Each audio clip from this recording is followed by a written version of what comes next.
all through my life I have had this little thought of what if. This question has been hanging in the back of Norwood Thomas's mind since 1944. It has to do with the future he imagined for himself with Joyce Durant, the woman in this picture who he fell in love with during World War II. She was on this pedestal like a goddess, untouched, pure, unattainable. The two met while Thomas, a member of the 101st Airborne Division, was stationed outside of London during World War II.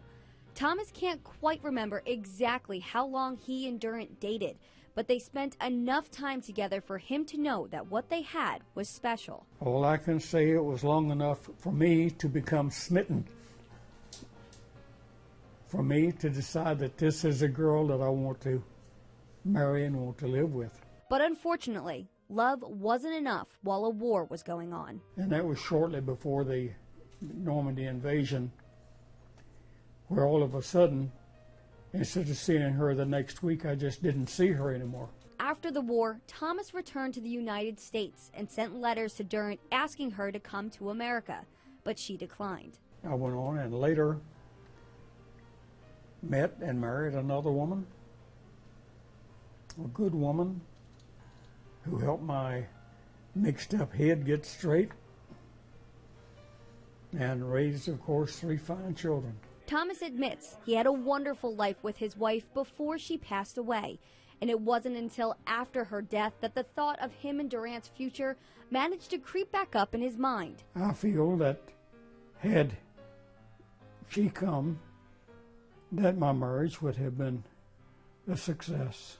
But their future together remained only a thought until a few months ago when Thomas's son Stephen received an email from a man in Australia who happened to be Durant's son Robert. Turns out, all the way on the other side of the world, Durant, who now lives in Australia, has been thinking similar thoughts and had her son do some research online to see if Thomas was still alive and willing to talk after all these years. It was a great well of revelation. Now, more than 70 years after their last meeting, the two are finally seeing each other again on a Skype call. And this is Joyce. Yes, I'm here. The call lasted for more than an hour. The two joked about how much they have changed over the years. That young. Yeah, boy. That's the one that would wink at the girls. Yes, you did. What they have been up to for the last 70 years, and even reminisced about their time together. They were a lot of fun, I remember that. They were a lot of fun. And while this is the first conversation that the two had had in more than half a century, it isn't the first time they have laid eyes on each other since their last meeting. Picture frame on my bureau, and I say good morning to you every morning. But after this Skype call, they no longer have to rely on pictures. They were able to say hello, eye to eye.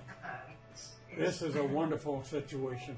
Though Skype hasn't quite fixed everything. The only one big problem is I can't take you in my arms and give you a squeeze.